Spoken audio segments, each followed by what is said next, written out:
Dans la gamme Volvo, le chiffre indique la taille et là où les lettres, le type de véhicule. XC désigne donc les modèles baroudeurs et 90 que c'est le plus gros de la gamme. Il concurrence ni plus ni moins le BMW X5 ou l'Audi Q7. Le XC90 n'est proposé qu'en 4 roues motrices et a droit d'office à 7 places. Nous l'essayons ici en diesel boîte automatique et finition haut de gamme exécutive. L'accueil à bord fait partie du savoir-faire de la marque et des points forts de la voiture. Les excellents sièges à eux seuls vous font sentir comme dans votre salon. La qualité des matériaux est à la hauteur du positionnement de la voiture avec une ambiance particulièrement chaleureuse. Autre point fort, l'ergonomie est bien étudiée malgré la multitude de commandes. Si le XC90 a un point faible, c'est bien sur la route.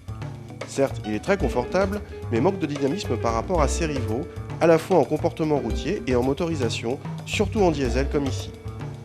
Le 5 cylindres, malgré sa bonne volonté, a du mal vu le gabarit conséquent de l'engin, surtout en comparaison des 6 cylindres de la concurrence. À l'arrière, le XC90 se l'ajoute presque monospace, avec 3 sièges individuels coulissants et rabattables.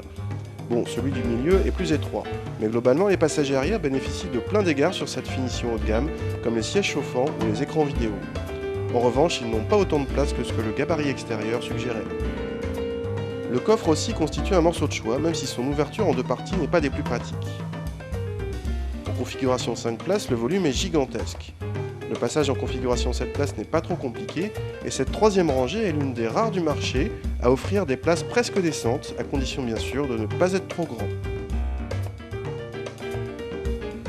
Le XC90 est très attachant par ses qualités d'accueil, son ambiance chaleureuse, son excellent niveau de confort ou son équipement archi complet sur cette finition haut de gamme. Dommage qu'il commence à dater côté comportement routier et surtout qu'il n'ait pas un moteur diesel à la hauteur de la concurrence. En essence, en revanche, il a droit à un étonnant V8. Bizarre, non ?